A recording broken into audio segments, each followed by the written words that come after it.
लाहौर में जिले शाह हलाकत समेत दहशतगर्दी के मुकदमात की तहकीकात जारी है। PTI रहनुमा यास्मीन राशिद, महमूदुल रशीद और मियां असलम इकबाल GIT के सामने पेश हो गए। मज़ीद जानते हैं डॉन न्यूज़ के नुमाइंदे वसीम रियाज से। वसीम रियाज, मज़ीद क्या तफसीलात हैं, बताइएगा।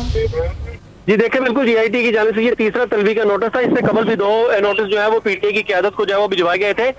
जिले शाह और जो जमान पार्क में ऑपरेशन जलाओ घराव जो किया गया था, दहशतगर्दी में 10 मुकदमात में जो है वो तफ्तीश के लिए GIT बनाई गई थी, जिसकी सरबराही SSP इमरान ईश्वर जो है वो कर रहे हैं। आज जो है वो PTI के 3 जो ओहदेदारान है, जिसमें यास्मीन राशिद, मियां असलम इकबाल और महमूदुल रशीद, ये तीनों जो है वो GIT के रूबरू पेश हुए। इन्होंने अपने जो बयान थे वो रिकॉर्ड करवाए और रिकॉर्ड करवाने के बाद अब वहां से वापस चले गए हैं। यास्मीन राशिद ने कुछ बात की बाहर निकलते हुए, तो उनका कहना था कि इनको दहशतगर्द जो है वो बनाया गया है, जिस पर ये तफ्तीश कर रहे हैं। कि मियां असलम इकबाल के हवाले से कहना था कि पुलिस जो है वो कठपुतली और हुकूमत के इशारों पर जो है वो चल रही है, ताहम वो इस GIT को नहीं मानते। दूसरी तरफ पुलिस का कहना है कि जो रहनुमा पेश हुए हैं PTI के, उन्होंने तसल्लीबख्श जवाब नहीं दिए।